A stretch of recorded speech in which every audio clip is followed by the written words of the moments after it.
প্রিয় শিক্ষার্থীরা, আসসালামু আলাইকুম। আমি তোমাদের সামনে নতুন আরেকটি ভিডিও নিয়ে হাজির হয়েছি।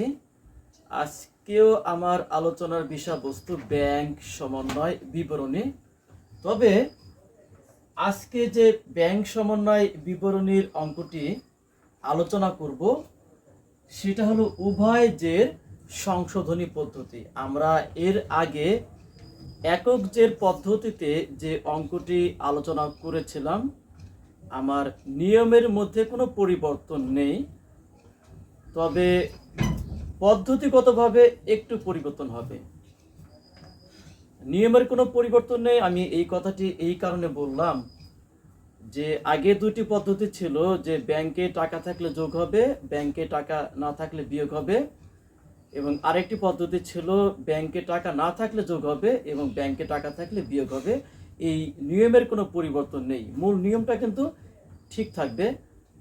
তাহলে পরিবর্তন হবে বেসিক যেটা, যে দেখতে পাচ্ছ যে একটি ছক এখানেতে আছে, নগদন বই অনুযায়ী ব্যাংক জমা, এবং এই পাশে বলা আছে পাস বই অনুযায়ী ব্যাংক জমা। এটা কিন্তু বইতে এই তথ্যগুলোতে আছে।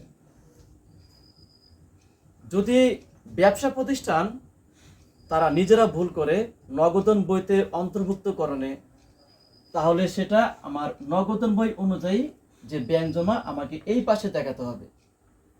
আর ব্যাংক কর্তৃপক্ষ যদি কোনো ভুল করে, ভুল বলতে কি, যে যেটা পাস বইতে আমাদের সমস্যা হয়েছে, যেটা ব্যাংক কর্তৃপক্ষ, সেই সংশোধনগুলো আমাকে এই পাশে সমাধানে নিয়ে আসতে হবে। অর্থাৎ ব্যাংক কর্তৃপক্ষ যে কাজটি করে নাই তাদের সমস্যাগুলো আমাদের এই পাশে সমাধানে নিয়ে আসতে হবে। এই হলো আমাদের ব্যাংক সমন্বয় বিবরণীর উভয় জের সংশোধনী পদ্ধতি। আমি একটা উদাহরণ পেশ করতে চাই তোমাদের সামনে। আদায়ের জন্য জমাকৃত চেক ব্যাংক আদায় করেছে কিন্তু নগদানভুক্ত হয়নি। এখন নগদানভুক্ত কে করতে পারে নাই? আমরা করতে পারি নাই, যার ফলে এই ভুলটা সংশোধনী যেটা আমরা এই পাশে নিয়ে আসবো। আবার মনে করো যে ইস্যুকৃত চেক যা এখনো ব্যাংকে উপস্থাপন হয়নি, তাহলে এটা কিন্তু ব্যাংকের সাথে সম্পর্ক, সেই সংশোধনীটা আমাকে এই পাশে সমাধানে নিয়ে আসতে হবে। এইটাই আসলে উভয়দের সংশোধনী পদ্ধতির মধ্যে আমার এইটাই হলো একটি পার্থক্যের জায়গা। তাহলে আমরা শুরু করি এই অঙ্কটি। তবে সবার আগে আমি এই অঙ্কটি পড়ে শোনাবো, তারপরে আমরা এখানে সমাধানে চলে যাব। এবং আরেকটি বিষয়, আমি যে অঙ্কটি সমাধান দেখাবো সেটা হলো বরিশাল বোর্ড 2015 অপরিবর্তিত।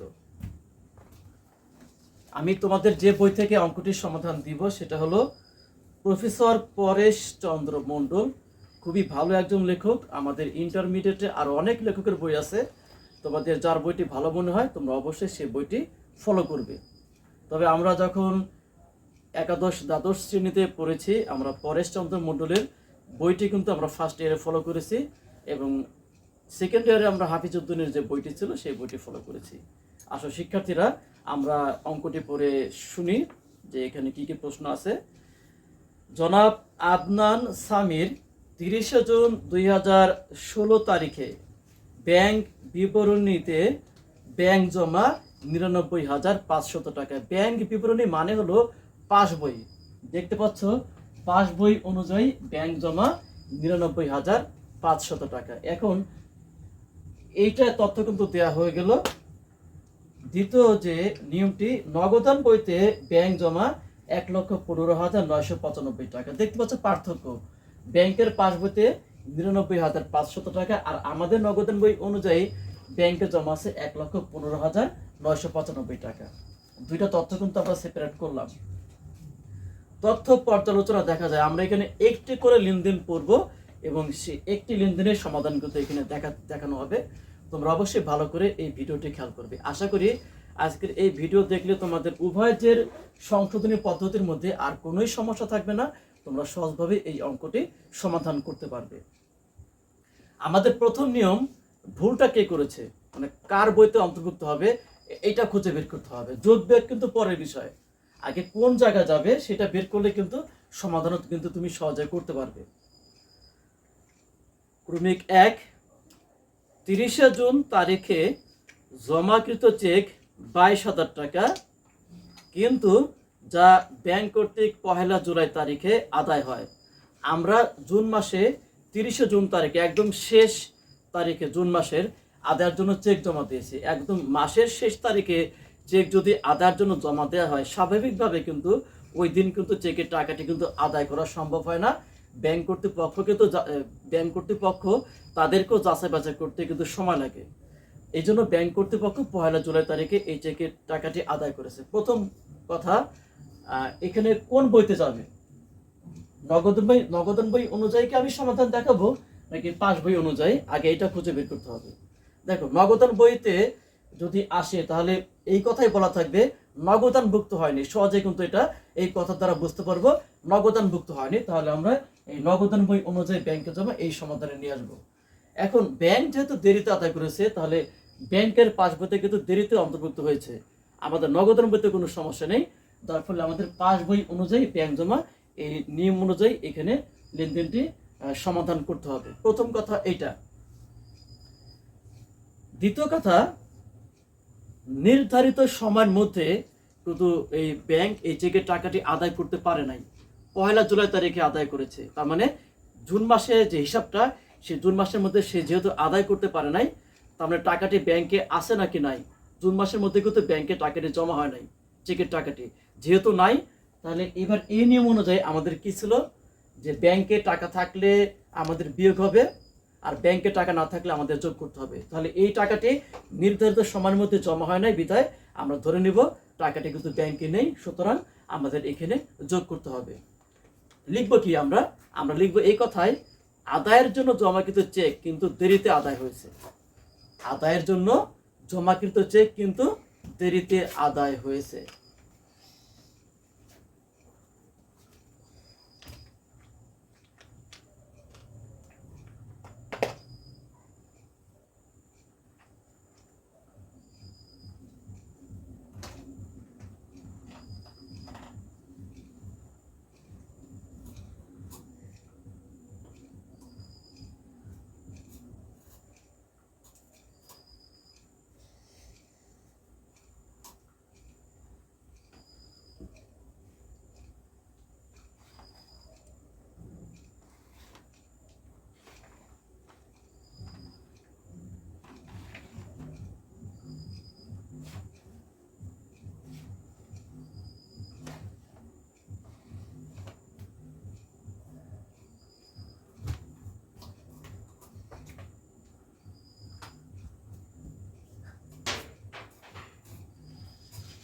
তাহলে শিক্ষার্থীরা, প্রথম লেনদেনের সমাধানটি আমরা জানতে পারলাম। এরপরে ক্রমিক 2তে বলা আছে, 28 জুন তারিখে 20,000 টাকা, 7,000 টাকা এবং 12,500 টাকার ইস্যুকৃত 3টি চেক এখনো ব্যাংক কর্তৃক পরিশোধিত হয়নি। তাহলে এটা কিন্তু ব্যাংকের সাথে সম্পর্ক, যেহেতু ব্যাংক এখনো পরিশোধ করে নাই। ব্যাংক পরিশোধ করেছে, নগদানভুক্ত হয়নি, যদি এই কথাটি বলা থাকতো তাহলে আমরা নগদান বই অনুযায়ী ব্যাংক জমা এই সমাধানে আমরা দেখাতে পারতাম।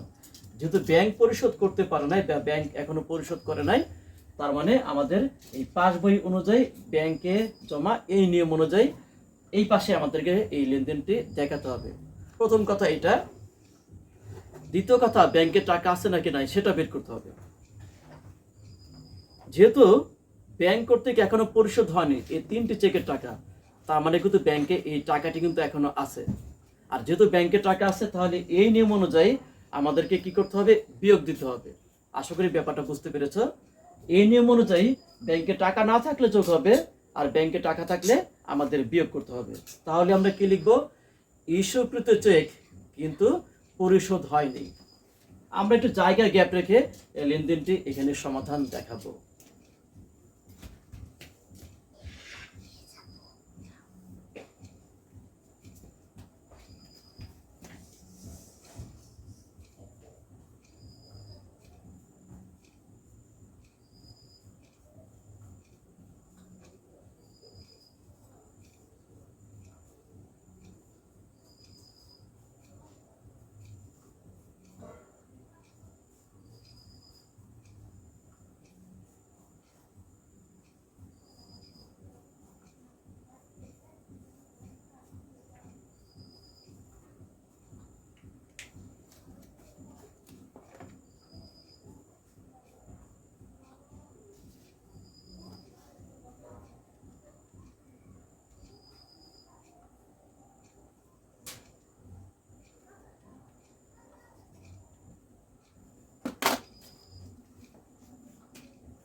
শিক্ষার্থীরা এখানে 3টা চেক ইস্যু করার কথা বলা হয়েছে, একটি 20,000, একটি 7,000, একটি 12,500 টাকা। এই 3টা চেকের সমষ্টিগত অ্যামাউন্ট সেটা হলো 39,500। শিক্ষার্থীরা এবার আমরা ক্রমিক 3-এ যাব।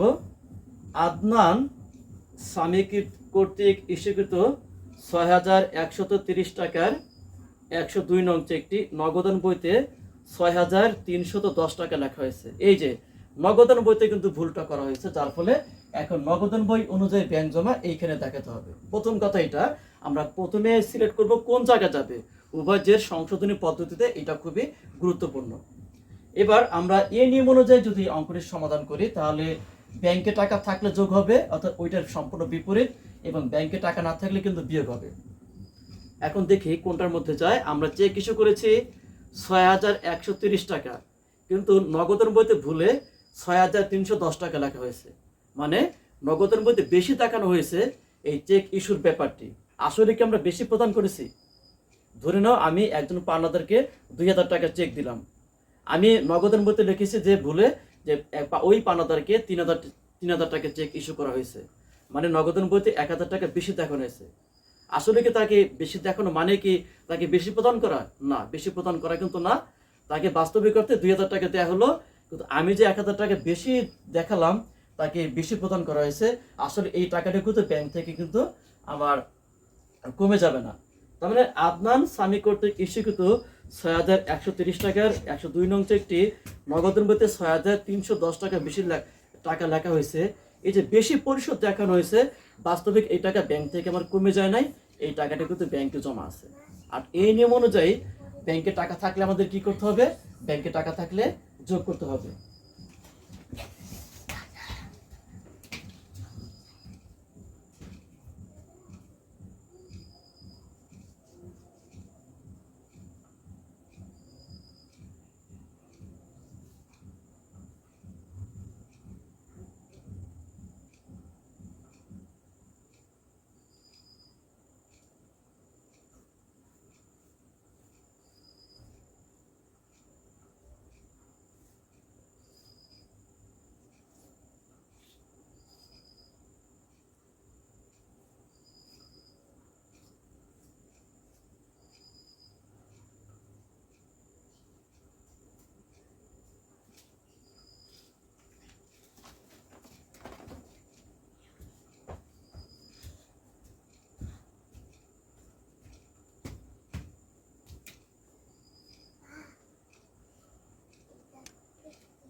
শিক্ষার্থীরা এবার ক্রমিক 4, রায়হান থেকে প্রাপ্ত 14,100 টাকার একটি চেক প্রত্যাখ্যাত হয়ে ফেরত এসেছে, যা এখনো নগদানভুক্ত হয়নি।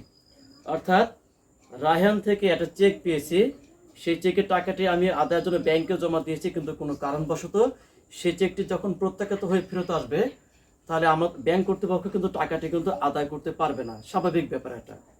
কিন্তু নগদানভুক্ত হয়নি। নগদানভুক্ত হয়নি বলতে আমরা কিন্তু ভুলটি করেছি, ভুল কিন্তু ব্যাংক কর্তৃপক্ষ কিন্তু এখানে করে নাই। কারণ ব্যাংক যদি চেকের টাকা আদায় নাই করতে পারে, তাহলে সে তার পাস বইতে দেখাবে না।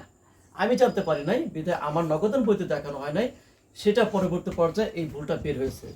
এখন প্রথম কথা, যেহেতু নগদানভুক্ত হয়নি, তার মানে নগদান বই অনুযায়ী ব্যাংক জমা এখানে দেখাতে হবে। দ্বিতীয় নিয়ম অনুযায়ী খেয়াল করতে হবে টাকাটি ব্যাংকে আছে নাকি নাই। টাকাটি কিন্তু ব্যাংকে জমা হয় নাই। আর এই নিয়ম অনুযায়ী ব্যাংকে টাকা থাকলে যোগ করব, আর ব্যাংকে টাকা না থাকলে কি করতে হবে? বিয়োগ করতে হবে। তাহলে আমরা এখন বিয়োগ করব।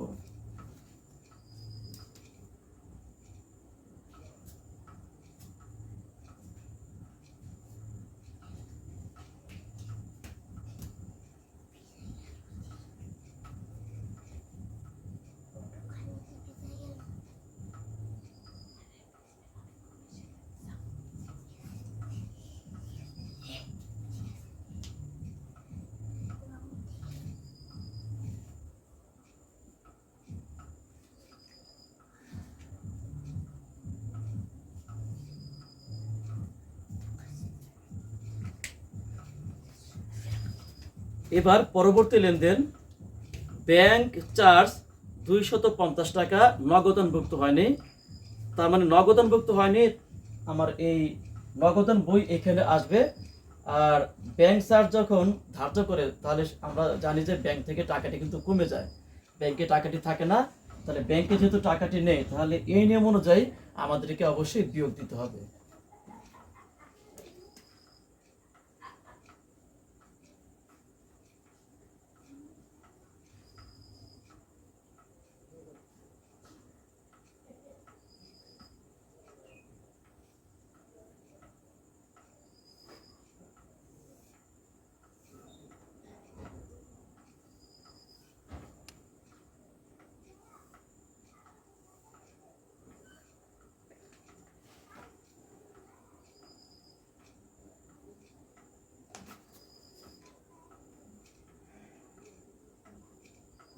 প্রাপ্য নোট 5,000 টাকা ও সুদ 250 টাকা ব্যাংক কর্তৃক আদায় হয় এবং ব্যাংক আদায় খরচ বাবদ 75 টাকা কর্তন করে, যা এখনো নগদানভুক্ত হয়নি।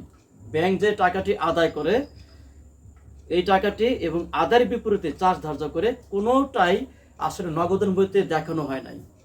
তার মানে এটা কিন্তু নগদান বই অনুযায়ী এই পাশে আসবে। এখন প্রথম কথা হলো কি, ব্যাংক 5,000 টাকা প্রাপ্য নোট আদায় করে আর সুদ বাবদ 250 টাকা আদায় করে, তাহলে এই টাকাটি কিন্তু আমার ব্যাংক অ্যাকাউন্টে জমা হয়েছে। তাহলে এই নিয়ম অনুযায়ী আমাকে প্রথমে যোগ করতে হবে এবং এইটার বিপরীতে যে 275 টাকা চার্জ কর্তন করে, যেটা ব্যাংক নগদানমুক্ত করেনি, এর ফলে কিন্তু ব্যাংকের টাকাটি কমে গিয়েছে এবং ওই 75 টাকা আমাকে এখান থেকে বিয়োগ দিতে হবে।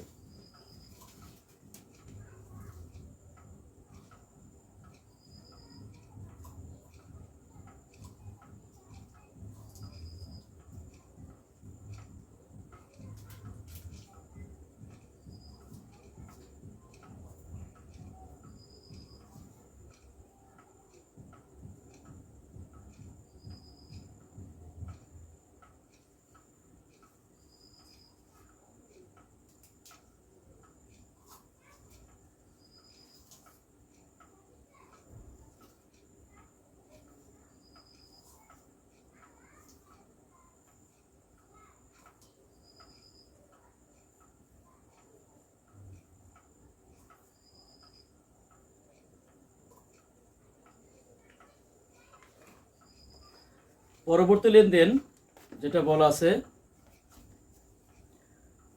সাদমান সামি কর্তৃক ইস্যুকৃত, মানে এই প্রতিষ্ঠানের যে মালিক তিনি এটা চেক ইস্যু করছেন। তিনি চেক ইস্যু করছেন কেন? অবশ্যই ব্যাংক থেকে টাকাটি কাউকে পরিশোধ করার জন্য।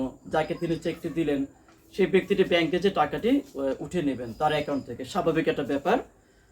উনি 25,000 টাকা চেক ইস্যু করছেন, কিন্তু চেকটি ব্যাংক ভুল করছে, আদনান সামির হিসাবে লিপিবদ্ধ করেছে। মানে ব্যাপারটা আমি তোমাদেরকে একটু সহজ করে বলি।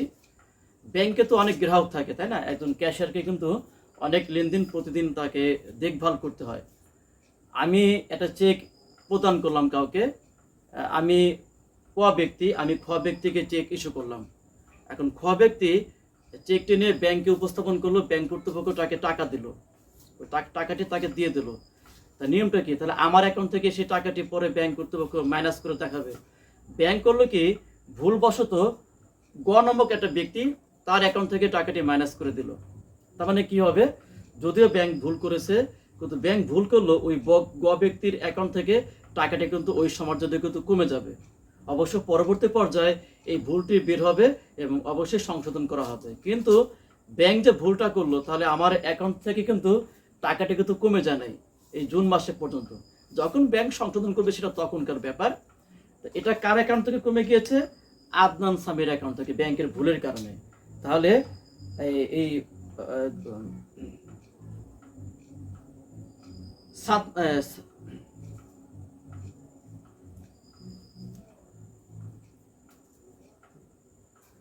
শিক্ষার্থীরা এখানে একটি ভুলটা আমি কারেকশন করছি। ব্যাংকের প্রতিষ্ঠানের মালিক হলো আদনান সামি, উনি মালিক হলো আদনান সামি। তো সাদমান সামি কর্তৃক ইস্যুকৃত চেক, এটা আর একটা ব্যক্তি সাদমান সামি ইস্যু করেছে। সেই চেকটি ইস্যু করার ফলে ভুলবশত আদনান সামির হিসেবে লিপিবদ্ধ করা হয়েছে। একই কথাই কিন্তু আর একটা ব্যক্তি চেক ইস্যু করেছে, সে যা কিছু করেছে, সে তো ব্যাংক থেকে টাকা নিয়ে গেলে তার অ্যাকাউন্ট থেকে টাকাটি কমে যাওয়ার কথা, কিন্তু ব্যাংক ভুলের কারণে এই আদনান সামি যে প্রতিষ্ঠানের মালিক, তার অ্যাকাউন্ট থেকে টাকাটি কমে গিয়েছে। অবশ্যই পরবর্তী পর্যায়ে ভুলটা বের হবে, কিন্তু ভুল হবার আগ পর্যন্ত যেহেতু আমরা জুন মাসের এই হিসাবটা করছি, তো জুন মাসে তো আদনান সামের অ্যাকাউন্ট থেকে টাকাটি কেটে নিয়েছে, ব্যাংক কেটে নিয়েছে না? হ্যাঁ, কেটে নিয়েছে। তো কেটে নেওয়ার অর্থ কি? অবশ্যই ব্যাংকে টাকাটি নেই, না থাকার কারণে আমাদের এই নিয়ম অনুযায়ী এখানে যোগ করতে হবে। এখন প্রশ্ন আসতে পারে যে তাহলে পরবর্তী পর্যায়ে যখন ভুলটা সংশোধন করবে তখন কি হবে? হ্যাঁ, যখন সংশোধন করা হবে তখনও ব্যাংক কর্তৃপক্ষ এবং প্রতিষ্ঠান উভয় কর্তৃপক্ষ কিন্তু সংশোধন করবে, যেহেতু লেনদেনটি আছে। এখন এই লেনদেনের সমাধান হলো এটা, ভুলবশত অ্যাকাউন্ট থেকে টাকাটি কেটে নিল, আমাদের অ্যাকাউন্টে কিন্তু এখন এই টাকাটি নেই, এবং না থাকার কারণে আমাদের এই নিয়ম অনুযায়ী আমাদেরকে অবশ্যই যোগ করতে হবে। আশা করি তোমরা ব্যাপারটি বুঝতে পেরেছো।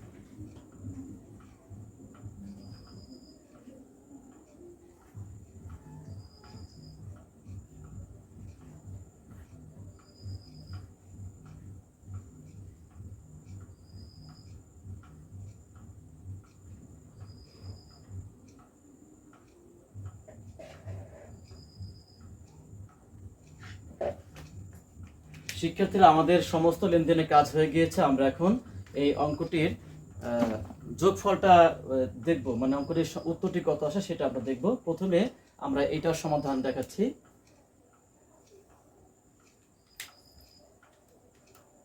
একশত 80 যোগ 5250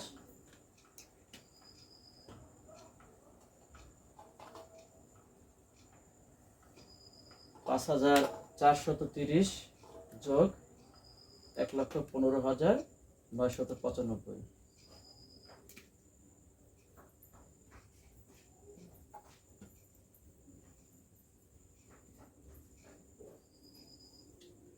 তাহলে 1,21,425। এবার এই অ্যামাউন্টটা বিয়োগ দিতে হবে। 14,100 যোগ 250 যোগ 75, 14,425।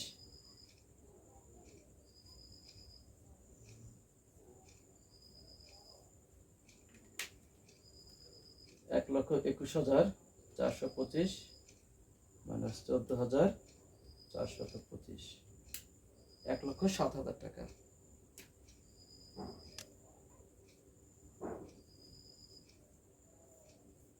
শিক্ষার্থীরা, আমাদের প্রথম উত্তরটি মিলে গিয়েছে। এবার পাস বই অনুযায়ী ব্যাংক জমা 22,000 এবং 25,000, এখানে 47,000 টাকা।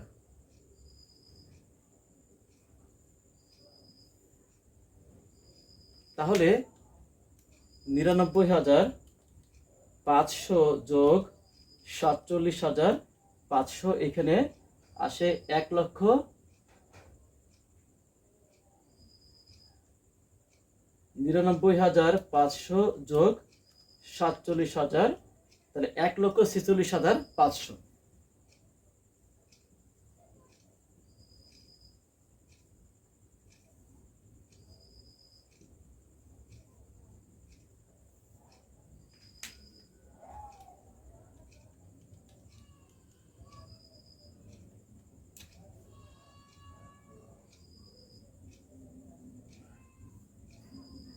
শিক্ষার্থীরা, আসলে আমাদের দেখতে পাচ্ছ উত্তরটি কিন্তু একই আসছে, মিলে গেছে 1,07,000 টাকা। এই হলো আমাদের উভয়ের সংশোধনী পদ্ধতির অনুযায়ী অঙ্কের সমাধান। আশা করি তোমরা বুঝতে পেরেছো।